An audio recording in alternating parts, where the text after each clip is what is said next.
नमस्कार दोस्तों। तो चलिए शुरू करते हैं आज के वीडियो में जो है banking and insurance awareness October month का सेकंड पार्ट, क्योंकि यह रह गया था और central and state government scheme का जो थर्ड पार्ट रह गया है वो भी अपलोड हो जाएगा कल तक। और अगर आप नए हो तो प्लीज़ चैनल को सब्सक्राइब कर लीजिएगा, क्योंकि अब नवंबर से जो है मैं इंग्लिश और हिंदी दोनों में लेकर आ रहा हूँ बैंकिंग और इंश्योरेंस अवेयरनेस और एमओयूज़। मतलब कि अब जो भी वीडियो अपलोड होगा वो बाइलिंगुअल होगा, हिंदी में भी होगा और इंग्लिश में भी होगा, तो हिंदी वाले भी सब्सक्राइब कर लीजिएगा। चलिए शुरू करते हैं, आपका टाइम वेस्ट नहीं करेंगे। और जो न्यूज़ है वो है LIC has increased its stake in doctor Reddy's Laboratories. Recent fillings show LIC increased its shareholding from 8.21% to 10.268% through market purchases. तो LIC जो है उसने इंक्रीज कर दिया है अपना स्टेक, अपनी हिस्सेदारी किसमें, डॉक्टर रेड्डीज लेबोरेटरीज में। और रिसेंट जो फाइलिंग्स हैं उसके थ्रू बताया जा रहा है कि जो शेयर होल्डिंग है LIC की वो 8.21% से 10.268% हो गई है थ्रू मार्केट परचेसेस। ठीक है, किसकी, LIC की, किसमें, डॉक्टर रेड्डीज लेबोरेटरीज में 8.21% से 10.268% हो गई है। अब देख लेते हैं अगली न्यूज़। अगली न्यूज़ है ADB अप्रूव्ड ए $190 मिलियन लोन। तो ADB ने अप्रूव कर दिया $190 मिलियन का loan for Indore metro rail projects in India. किसके लिए, Indore metro rail projects India के लिए। किसने, ADB ने। कितने का, $190 मिलियन का। Clear. This funding will support the construction of 8.62 kilometre underground metro line. और ये जो लोन या फंडिंग प्रोवाइड कराई जा रही है वो कितने, 8.62 किलोमीटर का अंडरग्राउंड मेट्रो लाइन बनेगी with 7 stations, aiming to enhance urban mobility, improve air quality and promote inclusive growth in the city. आप बस ये याद रखो, वो आपसे ज़्यादा नहीं पूछेंगे, या तो वो अमाउंट पूछेंगे ADB। ठीक है, ADB ने कितना अमाउंट दिया है इंदौर मेट्रो रेल प्रोजेक्ट के लिए, तो आप क्या कहोगे, $190 मिलियन। वो ऐसे पूछ सकते हैं कि किस बैंक ने जो है $190 मिलियन का जो है लोन प्रोवाइड कराया है इंदौर मेट्रो रेल प्रोजेक्ट को, तो आप क्या कहोगे, ADB। ऐसे भी क्वेश्चन बन सकता है कि ADB ने $190 मिलियन प्रोवाइड कराए हैं किस प्रोजेक्ट के लिए, तो फिर वहाँ पर नीचे दे रखा होगा, ये शायद मैंने बनाया था मॉक में।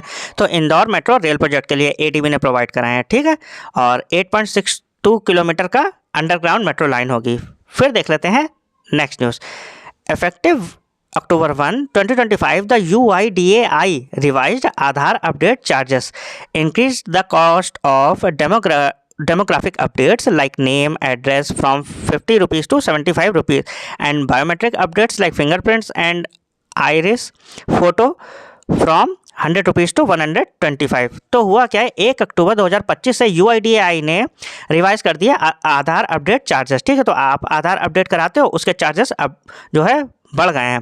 और ये कितना कॉस्ट हो गया डेमोग्राफिक अपडेट्स का, तो नाम है या फिर एड्रेस है वो बदलवाने पे 50 से 75 रुपये फीस है। और biometric updates like fingerprints, iris, photo, तो ये 100 से 125 रुपये है। ध्यान रखिएगा 1 अक्टूबर से। And while online document updates remain free, और ऑनलाइन डॉक्यूमेंट अपडेट जो हैं वो फ्री हैं कब तक, 14 जून 2026 तक। क्लियर। फिर देख लेते हैं अपने लोग नेक्स्ट है हमारे पास RBI in consultation with government of India. तो RBI ने कंसल्टेशन में गवर्नमेंट ऑफ इंडिया के साथ हैज़ डिसाइड किया है the limit for ways and means advances. WMA की लिमिट कितनी हो गई for the second half of the financial year. तो सेकेंड हाफ फाइनेंशियल ईयर 2025-26 के लिए अक्टूबर 2025 से मार्च 2026 तक के लिए कितना हो गया WMA की लिमिट, 50,000 करोड़। क्लियर। तो RBI ने कंसल्ट किया है गवर्नमेंट ऑफ इंडिया के साथ और डिसाइड किया है WMA की लिमिट सेकेंड हाफ के लिए, जो कि फाइनेंशियल ईयर 2025-26 का है, अक्टूबर 2025 से मार्च 2026 के लिए, वो कितनी होगी WMA की लिमिट, 50,000 करोड़। क्लियर है। वो पूछ सकते हैं WMA की लिमिट जो है सेकेंड हाफ के लिए जो है अक्टूबर 2025 से मार्च 2026 के लिए कितनी है, तो आप क्या कहो, 50,000 करोड़। फिर है next. In the past NDB has issued bonds in yuan and South Africa rand. तो पास्ट में NDB has issued bonds, NDB ने जो है बॉन्ड इशू करे हैं in yuan and South Africa rand. Now it is speculated, अब ये अंदाज़ा लगाया जा रहा है that the bank plans to issue, अब बैंक प्लान कर रही है इशू करने के लिए इंडियन रुपी डोमिनेटेड बॉन्ड्स। ठीक है, अब वो जो बॉन्ड्स इशू करेगी वो इंडियन रुपीज़ डोमिनेटेड होंगे for the first time by March 2026। और ये पहली बार कब होगा, मार्च 2026 में। ठीक, तो पहले जो है NDB ने बॉन्ड्स इशू करे थे yuan and South Africa rand में। अब जो है ऐसा अंदाज़ा लगाया जा रहा है कि वो अब इंडियन रुपी डिनोमिनेटेड बॉन्ड्स जो है इशू कर रही है पहली बार मार्च 2026 में। तो ऐसा पूछा जाएगा कौन सी बैंक, तो आप क्या कहोगे, NDB, new development bank. Clear. This move will significantly boost India's bond market, और इस वजह से जो है इंडिया का बॉन्ड मार्केट है वो बूस्ट करेगा, प्रमोटिंग रुपी इंटरनलाइजेशन, और रुपए का जो है वो इंटरनलाइजेशन होगा। ठीक है, एनडीबी कर रही है इशू। फिर देख लेते हैं नेक्स्ट हमारे पास आरबीआई, ये तो हो गई है। हाँ, RBI has appointed Sonali Sen Gupta, तो आरबीआई ने जो है अपॉइंट कर दिया सोनाली सेन गुप्ता को एज एग्जीक्यूटिव डायरेक्टर अपॉइंट कर दिया है। She was earlier the regional director for Karnataka at the Bangalore regional office. अच्छा, ये पहले कर्नाटका में थी, regional director Bangalore regional office के लिए, and has over 30 years of experience, 30 साल का एक्सपीरियंस है। आपको बस ये याद रखना है कि सोनाली सेन गुप्ता को आरबीआई ने अपॉइंट कर दिया एग्जीक्यूटिव डायरेक्टर। क्लियर। फिर देख लेते हैं next, bank of Baroda receiving approval from the international financial service centre authority. तो बैंक ऑफ बड़ौदा जो है उसे अप्रूवल मिल गया है IFSCA से, international financial service centre authority से, to operate as a trading cum clearing member. तो ऐसे क्वेश्चन बन सकता है कि कौन सी बैंक को जो है अभी अप्रूवल मिल गया है IFSCA से to operate as a TCM। ठीक, TCM क्या, trading cum clearing member on the India International Bullion Exchange. बढ़िया क्वेश्चन है, ये बन सकता है। ठीक, तो याद रखिए कि बैंक ऑफ बड़ौदा जो है उसे अप्रूवल मिल गया है IFSCA से। ऐसे ही पूछ सकते हैं जो बैंक ऑफ बड़ौदा है उसे TCM का जो है अप्रूवल मिल गया है, किससे मिला है, तो आप क्या कहोगे, IFSCA से। ऐसे ही पूछ सकते हैं कि रिसेंटली किस बैंक को जो है अप्रूवल मिला है IFSCA से to operate as a trading cum clearing member on India International Bullion Exchange, IIBX में। ठीक है, कहाँ, इंडिया इंटरनेशनल बुलियन एक्सचेंज। ठीक, तो बैंक ऑफ बड़ौदा को अप्रूवल मिल गया है IFSCA से to operate as a trading cum clearing member on IIBX। फिर है नेक्स्ट हमारे पास, the government has extended the tenure of 16 finance commission. तो गवर्नमेंट ने एक्सटेंड कर दिया है टेन्योर किसका, 16 फाइनेंस कमीशन का, बाई 1 मंथ। कब तक, 1 मंथ के लिए, 30 नवंबर। ठीक है, the 16 finance commission chaired by economist Arvind Panagariya, और ये जो है चेयरमैन कौन है इस के 16 फाइनेंस कमीशन के, Arvind Panagariya, was initially scheduled to submit its report by 31 October 2025। पहले जो है वो 31 अक्टूबर तक रिपोर्ट सबमिट करने को थे, लेकिन अब ये बढ़ा दिया गया, 30 नवंबर कर दिया गया। क्लियर, छोटी सी न्यूज़ थी, 30 नवंबर 16 फाइनेंस कमीशन एक्सटेंड कर दिया गया। फिर है नेक्स्ट है हमारे पास CCPA central consumer protection authority imposed a penalty of 2 lakh on first price operator for misleading consumers with a practice called drip pricing। तो हुआ क्या है, जो CCPA है उसने पेनाल्टी इम्पोज करी है 2 लाख रुपए की, किस पे, फर्स्ट प्राइस ऑपरेटर पे। किस लिए, misleading consumers with A practice, और मिसलीडिंग कंज्यूमर को मिसलीड करने के लिए with A practice called drip pricing. ठीक है, ड्रिप प्राइसिंग जैसी ये प्रैक्टिस कर रहे थे, और इसीलिए इन पे 2 लाख की पेनाल्टी लगाई है फर्स्ट क्राई पे। ठीक है, और reason for the penalty, FirstCry showed prices as MRP inclusive of all tax but then added GST। अच्छा, इन्होंने बाद में GST ऐड कर दिया, और जबकि वो कह रहे थे कि MRP inclusive of all taxes. ठीक, इसीलिए इन पर जो है लगा दी गई है 2 लाख की पेनाल्टी। किसने लगाई है, CCPA ने। CCPA की full form central consumer protection authority. Clear है, तो आप याद रखिए कि CCPA ने, ऐसा पूछा जा सकता है कि रिसेंटली एक कोई भी ऑर्गेनाइजेशन जो है वो ड्रिप प्राइसिंग यूज़ कर रही थी, तो CCPA ने पेनाल्टी लगा दी है उस पर, उसका नाम क्या है, तो आप क्या कहोगे, फर्स्ट क्राई। ठीक, तो CCPA ने फर्स्ट क्राई पर 2 लाख रुपए की पेनाल्टी लगाई है ड्रिप प्राइसिंग यूज़ करने के लिए। अब देख लेते हैं नेक्स्ट हमारे पास, India's wholesale inflation measured by WPI। तो इंडिया का जो होल सेल इन्फ्लेशन है, जो कि WPI जो है वो मेजर करता है, वो कितना आ गया है, 0.13% सितंबर में, on year basis, down from 0.52%। तो ये पिछली बार जो है अगस्त में ये कितना था, 0.52% था, और ये सितंबर में कितना हो गया, 0.13%, according to data release by commerce ministry. Clear, तो इंडिया का होलसेल इन्फ्लेशन कितने पे आ गया, 0.13% पे। कौन से मंथ में, सितंबर। आपको हर मंथ का याद रखना होता है, ये सितंबर का है। ठीक है, क्योंकि अक्टूबर का पढ़ा रहा हूँ तो सितंबर का है इसमें 0.13%। अगस्त में कितना था, 0.52%। क्लियर, क्या, इंडिया का होलसेल इन्फ्लेशन जो कि WPI मेजर करता है। फिर है next, RBI classified Tata Sons. तो RBI classified Tata Sons as an upper layer NBFC। तो RBI ने जो है ना आइडेंटिफाई किया है टाटा सन्स को, कैसे, अपर लेयर NBFC में। ठीक, in September 2022 under its scale based regulatory framework. कौन से फ्रेमवर्क के under? Scale based regulatory framework. This classification triggered a mandate for Tata Sons to list on the stock market within 3 years. और इस वजह से हुआ क्या है, तो टाटा सन्स को जो है लिस्ट करने के लिए स्टॉक मार्केट में विद इन 3 ईयर्स के लिए जो है उन्होंने मैंडेट जारी किया है, आदेश दिया है।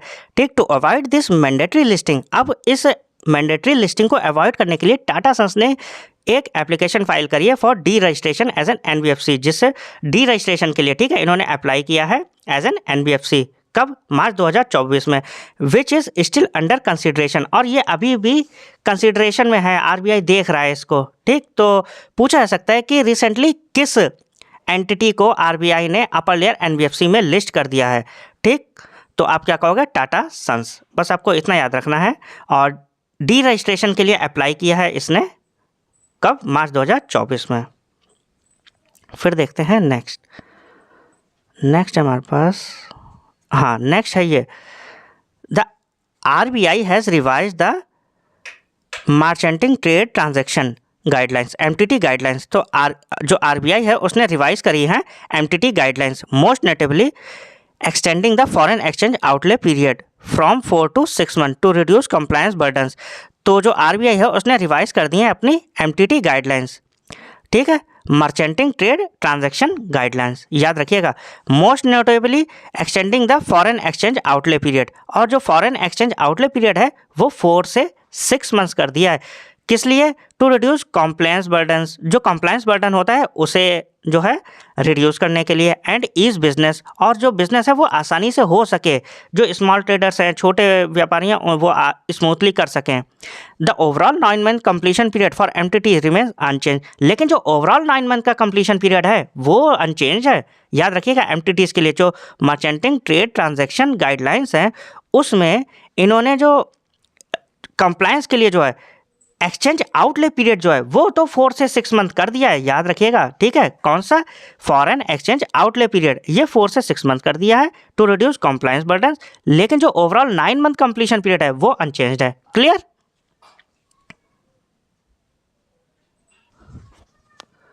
तो नेक्स्ट न्यूज जो है वो है सेबी बैड मैन इंडस्ट्रीज। तो सेबी ने रोक दिया है Man Industries and 3 of its senior executives, और इसके 3 सीनियर एग्जीक्यूटिव्स को from accessing securities markets, access करने से सिक्योरिटीज मार्केट में, कितने? 2 साल के लिए, along with a fine of 25 lakh each, और दोनों पर 25 लाख का फाइन भी लगाया गया है due to allegations of financial misstatement. और इन पर जो है आरोप लगाया गया है फाइनेंशियल मिस स्टेटमेंट का एंड फंड डाइवर्जन का, ठीक, बिटवीन फिस्कल ईयर 2015 एंड 2021। तो 2015 से 21 के बीच में financial miss statement and fund diversion का इन पर आरोप लगा है, और इसीलिए सेबी ने मैन इंडस्ट्री और इसके 3 सीनियर एग्जीक्यूटिव्स को रोक दिया है एक्सेस से सिक्योरिटीज मार्केट में 2 साल के लिए, और 25 लाख का दोनों पे फाइन भी लगाया है। क्लियर? फिर देख लेते हैं next, SBI granted 74,434 crore in digital loans. तो एसबीआई ने ग्रांट कर दिए हैं 74,434 करोड़ रुपए डिजिटल लोन्स में to 2.25 lakh MSMEs in under 15 month through its SME digital business loan platforms. तो एसबीआई ने 74,434 करोड़ रुपए का डिजिटल लोन ग्रांट किया है, किसे? 2.25 लाख एमएसएमईज को, कितने? 2.25 लाख एमएसएमईज को, ठीक है, कितने? 15 मंथ में, through its SME digital business loans platform, ठीक है, अपने SME digital business loan platform से, ठीक है, याद रखिएगा। 2.25 लाख एमएसएमईज हैं, और जो अमाउंट है वो 74,434 करोड़ रुपए है, और 15 मंथ में, किससे? SME digital business loan platform से। तो नेक्स्ट न्यूज़ है बीओबी एंड आईआईएफएल। तो बैंक ऑफ बड़ौदा और IIFL finance have co lending partnership. तो इन दोनों ने को लेंडिंग पार्टनरशिप करी है to offer gold loan offer करने के लिए, primarily targeting unserved and unbanked customer segments. Primarily किसके लिए? Unserved and unbanked customer segments के लिए, ठीक है, across semi urban and rural India, semi urban इलाकों में और रूरल इंडिया में। The collaboration is focused on providing affordable and faster credit for agriculture and allied activities. तो एग्रीकल्चर उससे जुड़ी एक्टिविटीज़ के लिए है। याद रखिएगा, बीओबी और आईएफएल फाइनेंस ने को लेंडिंग पार्टनरशिप करी है गोल्ड लोन ऑफर करने के लिए, primarily targeting unserved and unbanked customer segments. कहाँ? सेमी अर्बन और रूरल इंडिया में। This collaboration is focused on providing affordable and faster credit किसके लिए? एग्रीकल्चर और एलाइड एक्टिविटीज़ के लिए, बीओबी आईएफएल फाइनेंस। फिर है next, NPCI international payments limited NIPL has partnered with NTT data Japan. तो NPCI international payments limited NIPL जो है उसने पार्टनरशिप करी है एनटीटी डेटा जापान के साथ to enable the acceptance of UPI in Japan, जो है यूपीआई को एक्सेप्टेंस के लिए, ठीक है। किसने? एनआईपीएल ने पार्टनरशिप किसके साथ करी है? एनटीटी डेटा के साथ, ठीक है, जो कि जापान की है। किस चीज़ को इनेबल करने के लिए? यूपीआई की एक्सेप्टेंस के लिए। कहाँ? जापान में। Clear? The partnership formalised through a MOU, और ये जो पार्टनरशिप हुई है ये किसके थ्रू फॉर्मलाइज हुई है? एमओयू के through in October 2025। Aims to allow Indian tourist to use their existing UPI apps to make payments, ठीक है, जिससे कि वो वहाँ पर पेमेंट कर सकें यूपीआई से एट मर्चेंट आउटलेट्स, जहाँ भी दुकानदार हों या, ठीक है। कहाँ? जापान में। आप ये याद रखिए कि एनआईपीएल ने पार्टनरशिप करी है एनटीटी डेटा जापान के साथ, ठीक है, जिससे कि यहाँ के लोग जो है वो आराम से टूरिज्म कर सकें। बस ये याद रखिएगा, एनआईपीएल एनटीटी डेटा जापान। फिर है next, Moody's ratings has affirmed India's issuer and local currency senior unsecured ratings at BAA3 with stable outlook. तो मूडी रेटिंग, देखो रेटिंग देती है, यह सबको पता है। तो उसने इस बार जो है इंडिया की issuer and local currency senior unsecured ratings किस पे रखी है? BAA3 विद स्टेबल आउटलुक के साथ, साइटिंग स्ट्रॉन्ग इकोनॉमिक ग्रोथ, और वो बता रही है स्ट्रॉन्ग इकोनॉमिक ग्रोथ के बारे में कि अच्छी इकोनॉमिक ग्रोथ होगी, and A sound external position, और एक मजबूत एक्सटर्नल पोजीशन भी बता रही है। The BAA3 rating is considered the lowest investment grade, ये मानी जाती है lowest investment grade, indicating moderate credit risk, और ये मॉडरेट क्रेडिट रिस्क जो है उसके बारे में भी इंडिकेट करती है। आपसे बस वो ये पूछेंगे कि मूडी रेटिंग्स ने अभी एफएम करी है इंडिया की issuer and local currency senior unsecured ratings कितने पर, ठीक। तो वहाँ पर BAA2 होगा, BAA3 होगा, BAA4 होगा। तो आपको याद रखना है BAA3 है विद ए स्टेबल आउटलुक, और ये स्ट्रॉन्ग इकोनॉमिक ग्रोथ के बारे में बता रही है, and A sound external position, और एक्सटर्नल पोजीशन भी मजबूत बता रही है। और ये BAA3 रेटिंग जो है वो मानी जाती है लोएस्ट इन्वेस्टमेंट ग्रेड, इंडिकेट करती है moderate credit risk. Clear?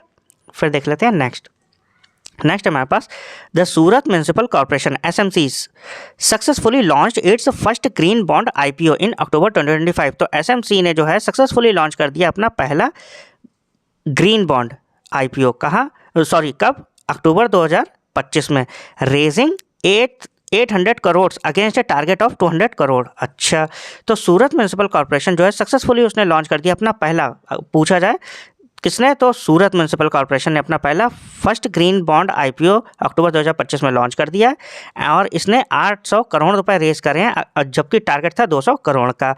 The bond in India's first international certified green municipal bond. अगर पूछा जाए कि किसने पहला ग्रीन म्यूनिसिपल बॉन्ड लॉन्च किया, तो आप क्या कहोगे? सूरत म्यूनिसिपल बॉन्ड। क्लियर? और इसने 800 करोड़ रुपए जो है कह सकते हो रेस किए हैं, और जबकि टारगेट कितने का था? 200 करोड़ का। और फिर देख लेते हैं इन्वाइट्स लाइक ग्रीन एनर्जी। हाँ, तो इसमें है क्या? And is being used to fund environmentally friendly initiatives. हाँ, इन्वायरमेंटली फ्रेंडली इनिशिएटिव्स के लिए यूज़ किया जाएगा, like green energy, water conservation and public transport Surat में। क्लियर? तो SMC ने सक्सेसफुली लॉन्च किया है पहला ग्रीन बॉन्ड IPO अक्टूबर 2025 में, और रेस किए 800 करोड़। क्लियर? फिर देख लेते हैं नेक्स्ट है हमारे पास, non residents are allowed to invest in corporate debt. तो नॉन रेजिडेंट्स जो है वो अब अलाउ कर दिए गए हैं इन्वेस्ट करने के लिए कॉर्पोरेट डेट में। किससे? स्पेशल रुपी वोस्ट्रो अकाउंट से, SRVA से, ठीक। तो ऐसा पूछा जाएगा कि किन्हें जो है अभी अलाउ कर दिया गया है कॉर्पोरेट डेट में इन्वेस्ट करने के लिए from special rupee vostro account. तो आप क्या कहोगे? नॉन रेजिडेंट्स को, ठीक। Since A RBI circular on 3 अक्टूबर 2025 को RBI ने एक सर्कुलर जारी किया, उसमें बताया है, ठीक है। Permits holders of these accounts to invest their surplus rupee, तो उन्होंने बताया है कि वो अपना सरप्लस रुपी जो है वो Indian corporate debt instrument like NCD, जो नॉन कन्वर्टेबल डिवेंचर्स होते हैं, बॉन्ड्स हैं, कमर्शियल पेपर्स हैं, उनके थ्रू, ठीक, जो भी सरप्लस रुपी है वो इन्वेस्ट कर सकते हैं। आपको बस ये याद रखना है कि जो नॉन रेजिडेंट्स हैं वो अलाउ कर दिए गए हैं इन्वेस्ट करने के लिए कॉर्पोरेट डेट में, किससे? स्पेशल रुपी वोस्टो अकाउंट से, बस। और ये किसने अलाउ करा है? आरबीआई ने। फिर देख लेते हैं नेक्स्ट है हमारे पास according to World Gold Council. चलो पढ़ लो भाई, ये अच्छी न्यूज़ है, लंबी है थोड़ी सी। तो according to the World Gold Council India ranked 7th globally, ठीक है।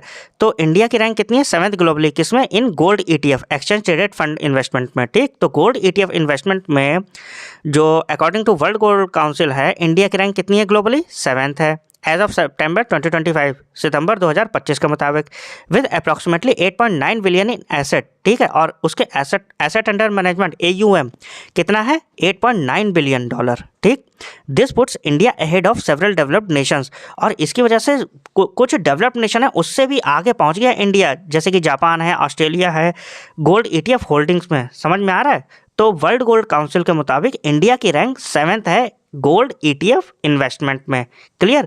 और इस वजह से इंडिया जो है, और उसका जो कह सकते हो कि एसेट अंडर मैनेजमेंट कितना है? 8.9 बिलियन का। इस वजह से जो है इंडिया बहुत सारे डेवलप्ड नेशन से भी आगे पहुंच गया, जापान है, ऑस्ट्रेलिया, उससे भी, ठीक। तो ETF रैंकिंग कितनी है? 7th प्लेस पे है। किसमें? गोल्ड ETF होल्डिंग में, which are specific type of investment vehicle, एक तरह का इन्वेस्टमेंट व्हीकल है ये। एसेट अंडर मैनेजमेंट कितना है? $8.9 बिलियन, ठीक। कब? सितंबर 2025 में। याद रखिएगा, बड़ी अच्छी न्यूज़ है। फिर देख लेते हैं अपने लोग नेक्स्ट है हमारे पास retail inflation slow to an over 8 year low. Retail inflation जो है वो 8 साल के लो पर पहुंच गया, और ये कितना हो गया? 1.54%। कब? सितंबर में। And slipped below RBI bank, जो रिजर्व बैंक का कंफर्ट जोन है, mainly due to subdued prices of vegetables. हाँ, तो वो जो RBI का कंफर्ट जोन है उससे भी नीचे आ गया है। आप बस ये समझो, ऐसे पूछ सकते हैं कि जो रिटेल इन्फ्लेशन है वो कितना पहुंच गया है सितंबर में, तो आप क्या कहोगे? 1.54%। याद रखिएगा, 8 ईयर लो पे है ये रिटेल इन्फ्लेशन, क्लियर है। फिर देख लेते हैं next, India's fiscal deficit for April September 2025 stood at 5.73 trillion. तो इंडिया का फिस्कल डिफिसिट जो है अप्रैल से सितंबर 2025 के लिए वो कितना है? 5.73 ट्रिलियन रुपीज़, ठीक है, fiscal deficit, accounting for just 36.5% of the budget estimate. Budget estimate का ये कितना है? 36.5% for the current financial year 26। India का फिस्कल डिफिसिट अप्रैल सितंबर के लिए कितने पर है? 5.73 ट्रिलियन, और ये 36.5% है बजट एस्टिमेट का 2026 के। फिर देख लेते हैं नेक्स्ट,